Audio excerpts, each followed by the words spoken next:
Ok, cierto. Sí, ya se escucha.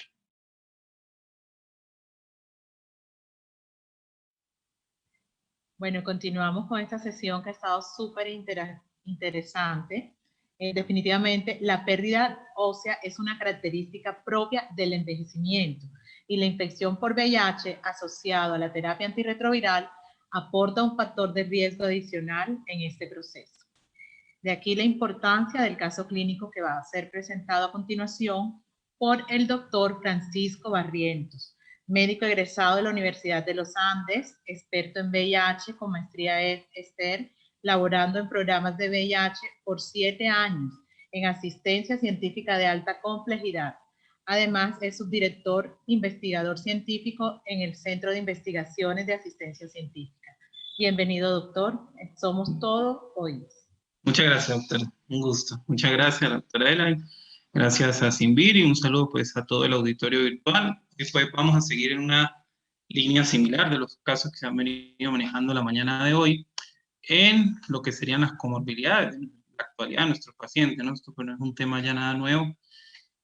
Desde la implementación del TARI, que nosotros contamos con nuestros programas de VIH, pues la sobrevida se está igualando a los niveles de sobrevivencia mundial en la patología, y pues ya empezamos a ver esto, ¿no? Y casi que lo del tratamiento antirretroviral muchas veces en la elección pasa a un segundo plano entre las comorbilidades que nos están presentando estos pacientes. Ahorita vamos a hablar de osteoporosis y VIH, pues es una cuestión que, que tiene bastante incidencia y prevalencia en nuestra población, pues aquí voy a tratar de dejar al menos unas ideas principales, pues que nos llamen la atención en nuestra consulta, cosas tan básicas como que es una cuestión para ambos sexos, muchas veces pues lo tomamos solo en la mujer posmenopáusica, pero el riesgo ya es igual en un hombre mayor a 50 años, entonces sí debemos estar muy pendientes con todo este seguimiento, que ya vamos a hablar al respecto. Por acá tenemos una paciente de 57 años, ella está alfabetizada, se dedica a los cuidados de su hogar. Ella tiene una menopausia desde el año 2007, a sus 44 años, no cuenta con una menopausia temprana, pero ya cercana a los 45 años. Comorbilidades, hipotiroidismo, ella toma 100 miligramos diarios de levotiroxina, su diagnóstico de VIH fue en el 2014, en estadio 3 con clínica de toxoplasmosis cerebral, sin secuelas neurológicas, ella no tiene secuelas neurológicas de las mismas, al menos que se hayan evidenciado, unos CD4 naif de 92 células, una carga viral de 76.000 copias.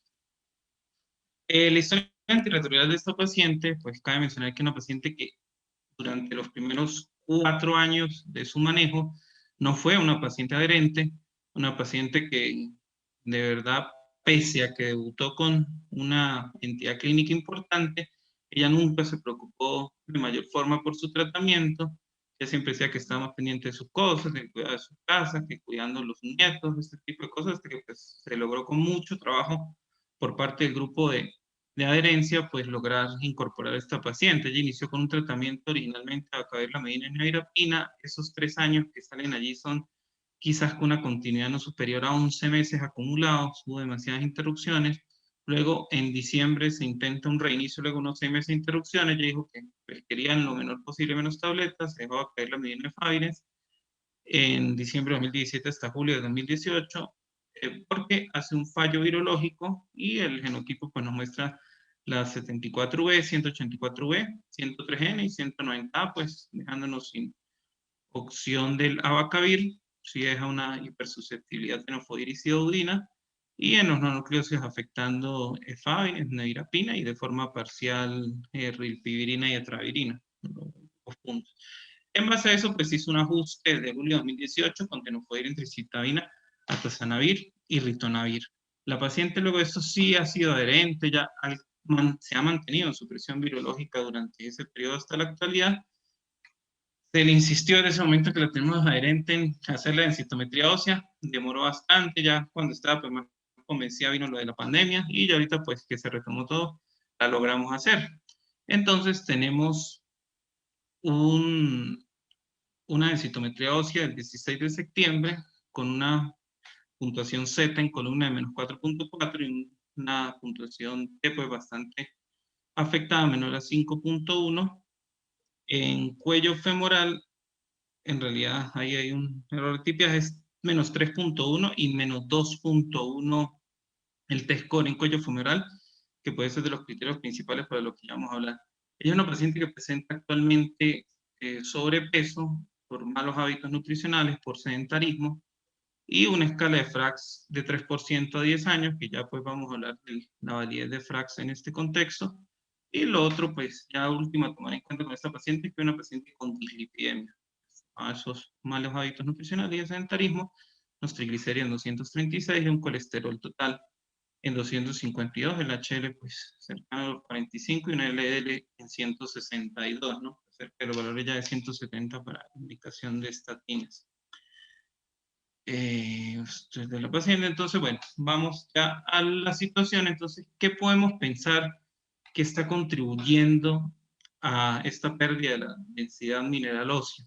Puede ser el posmenopáusico, puede ser el VIH, puede ser el TAR que se esté utilizando, y pues se va a lograr llegar a la conclusión de que en realidad todo puede afectar, o sea, todo está afectando en realidad, ¿no? Entonces, eso es más a donde voy a enfocar este caso, y es al enfoque global que tiene que tener este tipo de paciente, y que no solo recae en el médico. Como voy a ir mencionando, pues también el equipo interdisciplinario va a tener demasiada influencia en los desenlaces clínicos de estos pacientes con este tipo de comorbilidades, como la osteopenia y la osteoporosis. O sea, no es solo un trabajo que tengamos en el médico, sino podemos respaldarnos muy bien en nuestro grupo de apoyo para que funcione. Entonces, relativa a la menopausia, pues esto ya es algo que muy por encima ya lo conocemos, los factores de riesgo tradicional, que es el género, la edad avanzada, pues como dije, mayores de 50 años en hombres, el estado por menopausia en la mujer, los consumo de cigarrillo, alcohol, los opioides, los glucocorticoides, la historia familiar es importantísima, eso tiene mucho peso, sobre todo en cálculo de FRAX. Los factores de riesgo secundarios, las comorbilidades, los que ya conocemos, hipogonadismo, el bajo índice de masa muscular, deficiencia de vitamina D, y relativos al VIH, pues tanto la terapia antirretroviral como los factores propios del virus y la inflamación sistémica del mismo. Entonces vamos a iniciar por acá. Pues el VIH va a tener una incidencia directa, independientemente del uso o no de tal, sobre la pérdida de mineralidad ósea. Esto se va a dar a través de estímulos de sus proteínas, puede ser el P55, la GP120, ya les voy a mostrar en particular pues en qué influye, pero de forma sencilla lo que van a hacer es como estimular a los osteoclastos y hacer una inhibición en osteoblastos según la proteína. Como la GP120 va a estimular los osteoclastos y estimula apoptosis de osteoblastos. Entonces, este es el principio general. Una estimulación de activar osteoclastos y producir apoptosis de osteoblastos, produciendo una desregulación en la producción de mineralidad ósea. Va a influir GP120, BPR, P55, siempre con los mismos principios, en realidad no varía. Y los factores inflamatorios también van a tener que ver también de forma similar. Aquí pues entra una cuestión muy importante que es el RANKL. Este factor va a estimular pues de forma importante esta producción de osteoclastos y lo va a producir tanto la interleuquina 6, el factor de necrosis tumoral alfa también. Entonces aquí podemos detenernos un segundo y inmediatamente pensar en que el caso de esta paciente es una paciente que no tuvo un control del virus durante mucho tiempo, debutó con una IF de 92CD4, probablemente un diagnóstico tardío, una enfermedad con muchos años de avance, donde todos estos factores, tanto proteicos del VIH como marcadores inflamatorios secundarios, estuvieron influyendo sobre esa pérdida de mineralidad ósea. Y aquí entra el primer punto, la importancia de la adherencia, ¿no? Entonces, un paciente inadherente que no logra pegarse en los tratamientos antirretrovirales, pues probablemente tenga una replicación mayor del virus y va a tener una mayor influencia de estos factores. Entonces, como les dije, que quiero orientar el caso hacia allá, es muy importante que los pacientes pues estén adherentes, estén indetectables, y no solo en el control virológico, sino aquí pues ya nos van a empezar a mostrar que se puede favorecer al tener esta protección sobre estas proteínas y factores inflamatorios. Entonces ya luego entramos a la parte del TAR. El TAR, independientemente del esquema utilizado, va a producir influencia también sobre la densidad mineral ósea. Va a incidir de forma negativa, se va a disminuir. Entonces, esto es un estudio derivado del grupo del estudio START, donde se separaron pacientes y se dividen en estos dos grupos. En la línea punteada azul, los pacientes que siempre tomaron de forma continua el tratamiento en un periodo de 4 años, y en la línea continua roja son los pacientes que no fueron adherentes al tratamiento, que tuvieron periodos de interrupción y ya casi al final es que lograron ser adherentes. Independientemente, como sabemos en STAR, pues se utilizaron muchísimo grupo de medicamentos, entonces aquí no nos vamos a enfocar en este grupo, sino solo en el uso de tratamiento antirretroviral como tal.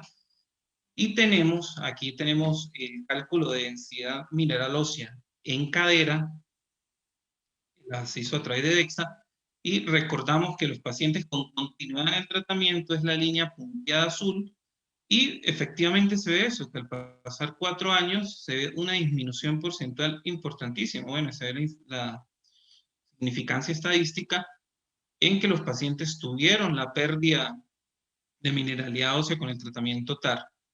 En los pacientes con interrupciones, aquí pues se ve perfectamente el fenómeno. Si regresamos, vemos que al final se volvieron más adherentes, al final perdieron más mineralidad ósea.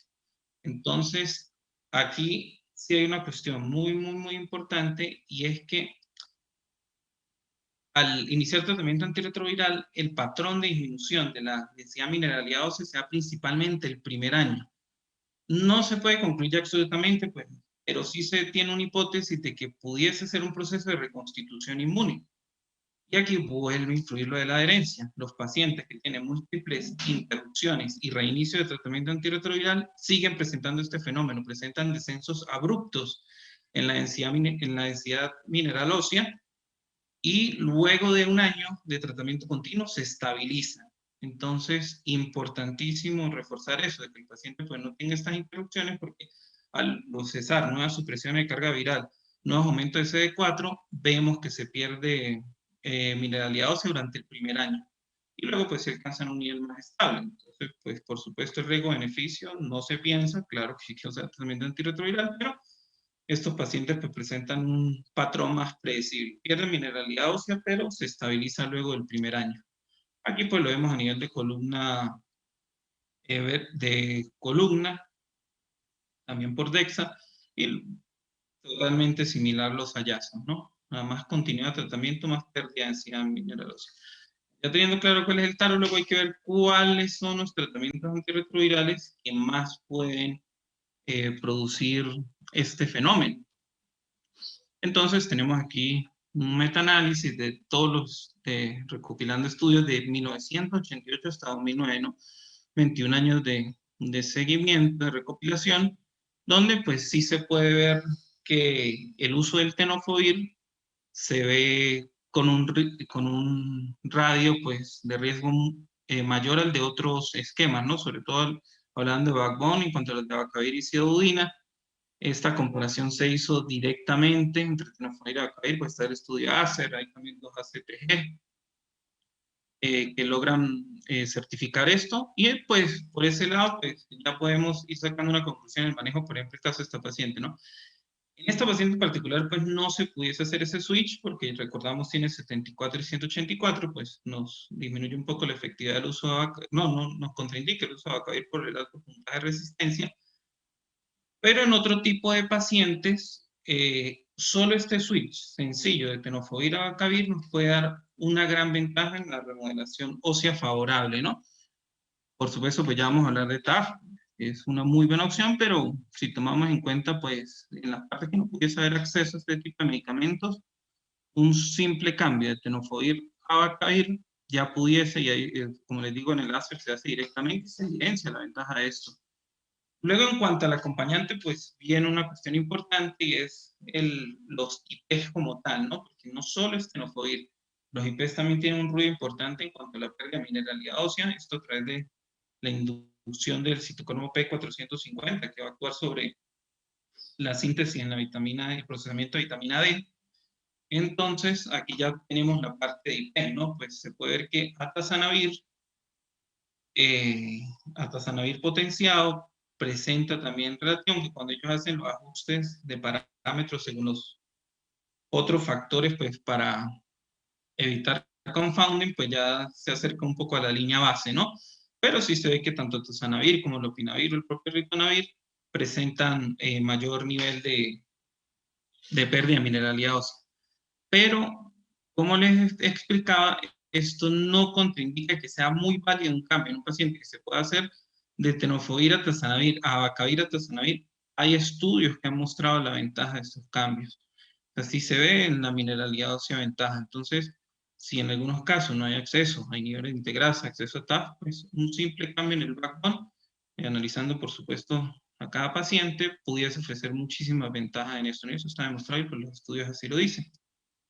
Ahora, ya entrando a lo del TAF, este fue el estudio pues, de seguimiento de los pacientes del estudio pivotales de Gemboya, y se ve la comparación directa entre Strivil y Gemboya, dolutegravir coicistat, acompañado de TAF o acompañado de TDF. Aquí pues se ve muy claramente que la semana 24 ya se empiezan a diferenciar de forma importante y mucho más importante con significancia estadística a la semana 48 en los pacientes que reciben TAF. Los pacientes que reciben, no, esto a nivel de columna, los pacientes que recibieron tenofovir se mantienen en la línea base y se ve la mejoría de la densidad mineral ósea en los pacientes con TAF.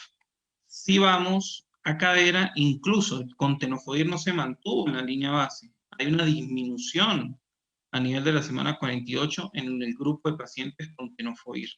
Mientras que con TAF se observa la misma ventaja de forma significativa. Entonces, el TAF es una gran opción, pues, al tener esas buenas concentraciones intracelulares, sin necesidad de concentraciones altas a nivel plasmático, pues nos va a ayudar mucho a mejorar esta parte de reabsorción tubular del tenofovir, de TDF, perdón, y nos va a mostrar esta mejoría, ¿no? Queda claro. Entonces, es un cambio que se hizo en esta paciente, por lo mismo, viendo un enfoque integral, ¿no? Una paciente inadherente que siempre estuvo buscando menos tabletas, tenemos acceso al medicamento, afortunadamente, pues se le cambió ese régimen de STR, y la paciente está con buena adherencia, va a tener este beneficio, y pues en ese cambio de TDF a TAF, que era lo otro que hablábamos de la paciente, lo de la parte de la dislipidemia, pues sí nos queda ese asterisco, ¿no? Y efectivamente, o sea, el mismo estudio nos evidencia que sí van a haber aumentos en el grupo de TAF en el perfil lipídico.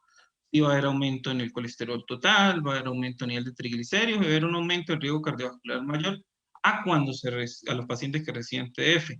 Esto quizás más asociado a la protección que ya sabemos que van a tener los pacientes con TF en cuanto al metabolismo lipídico.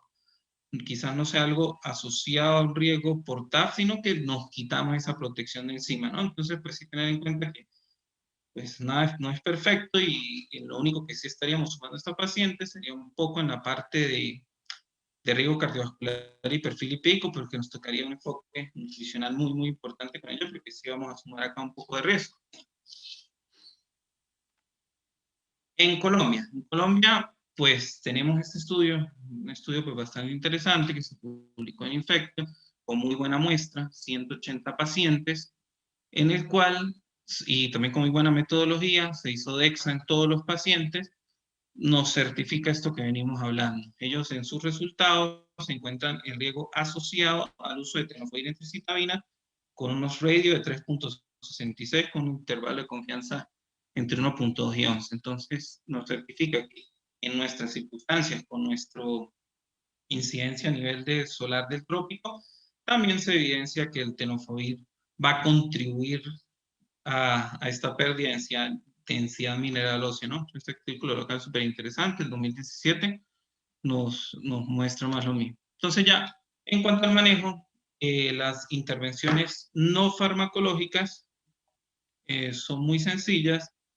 Van a hacer el ejercicio, el paciente pues mantenga su actividad diaria, también se puede fortalecer grupos musculares, que en soporte articular, pues nos va a ayudar muchísimo.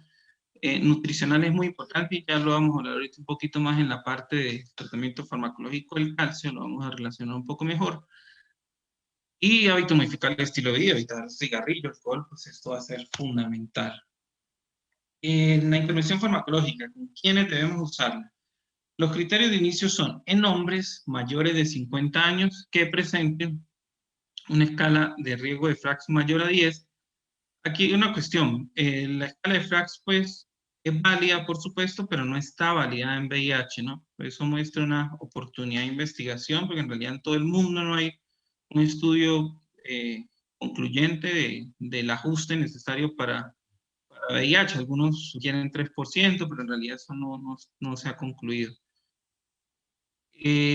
La DEXA, pues, es una herramienta mucho más precisa que el FRAX, pero si no hay acceso, pues el FRAX es una herramienta totalmente válida.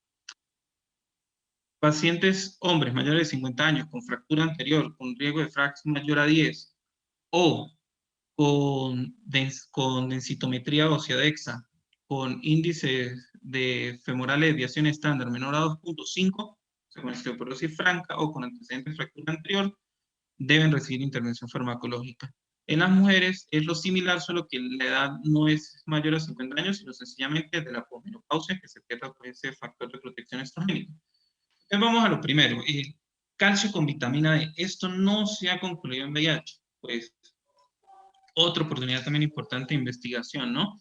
De que de verdad se haga un estudio aleatorizado para ver la efectividad del calcio, pero el calcio nos muestra bastantes limitaciones y es que las dosis son de 1000 a 1500 miligramos diarios, entonces por la farmacocinética del medicamento, el calcio produce una saturación luego de los 500 miligramos dosis, o sea que si un paciente le va a enviar 1500, nos tocaría separarlo 3 veces al día, más polifarmacia, entonces sí no es tan fácil lo del calcio, la intolerancia, la esofagitis, la incidencia del pH gástrico.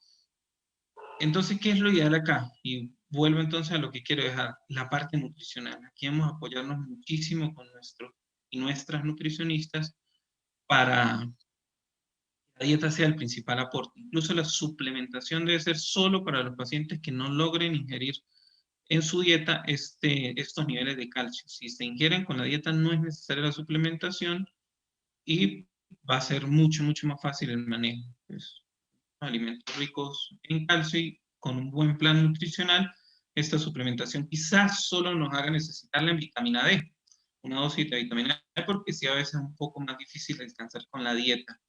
Pero el calcio, la dieta debe ser el principal aporte del calcio por todos esos inconvenientes que le dije, ¿no? Que quería fraccionarlo varias veces al día, y la intolerancia y esto, pues ahí la parte de nutrición nos va a prestar muchísimo apoyo para ello. Luego, los bifosfonatos. Los bifosfonatos son el pilar del manejo del paciente VIH con osteoporosis. Tenemos estudios en el alendronato y en solendronato, en el alendronato de uso semanal. Aquí tenemos una recopilación de los estudios principales de la efectividad del alendronato, pues acá sí resalta, y es que en los pacientes que el riesgo, que el score T no está tan aumentado, o sea, que solo es sobre 1, no muestra mayores diferencias, pero ya en los mayores a 2.5, osteoporosis franca, sí vemos importante mejoría, ¿no? Entonces, esto es importante lo del alendronato, que sí muestra esa efectividad, sobre todo en esos pacientes, porque está entre los criterios que ya mencionamos, sí se ve a las semanas 48 y 96 gran mejoría. Los bifosfonatos van a tener un gran uso porque justo van en contra de la fisiopatología que ya hicimos, ¿no? Que es una cuestión de remodelación y regulación. Ellos van a hacer el mecanismo inverso. Van a inhibir la actividad osteoclástica y van a estimular la actividad osteoblástica. Entonces son los medicamentos que más han mostrado resultados. Y el solendronato es de depósito, es un medicamento de uso anual, y aquí pues sí, incluso con score T muy bajos, ya empezaron a mostrar mejoría. La mejoría es importantísima en los pacientes con solendronato, por tanto nuestra terapia pues también va con el uso de calcio y vitamina D, pero sí mostró beneficios en prácticamente la recopilación de todos los estudios. Una cuestión de sí tener en cuenta con el solendronato es que en algunos pacientes puede presentar complicaciones graves después del cuarto o quinto año de uso, necrosis mandibular o fracturas necróticas retrocantéricas. Entonces, sí hay que tener pues precaución después del cuarto y quinto año y pues ya hacer un análisis riesgo-beneficio, ¿no? entonces con el uso de zoledronato, pero es una terapia muy válida, ¿no? Y vemos que muchos de nuestros pacientes que están en suplementación de calcio, están con DEXA, que ya muestran osteoporosis franca, a veces tienen algún tipo de barreras para este tipo de medicamentos, ¿no? Que deben ir al endocrino, pues igual debe verlo, ¿no? Pero quizás retrasa a veces mucho el inicio de un medicamento que es súper económico, o sea, institucionalmente el zoledronato no es tener un costo mensual, porque un medicamento no es mayor a los 3.000, 4.000 pesos y pues que no tiene problema de herencia, pues es de depósito y dura un año. Entonces puede ser algo que debe quedarnos de que debemos pues, promover si hay la indicación y bajo esta vigilancia que le digo, pues el uso del mismo, ¿no? Entonces, pues ya culminando, vemos esto, ¿no? Que el paciente con osteopenia y osteoporosis hay que enfocarlo a través de todo el grupo, todo va a influir desde la elección de tratamiento antirretroviral, los factores nutricionales, los factores de adherencia, todo va a estar interviniendo en el mismo. Entonces sí necesitamos un trabajo en equipo súper importante para que nuestros pacientes pues lleguen a edades avanzadas con su actividad absolutamente conservada, ¿no? Que sigan manteniendo su calidad de vida. Muchas gracias.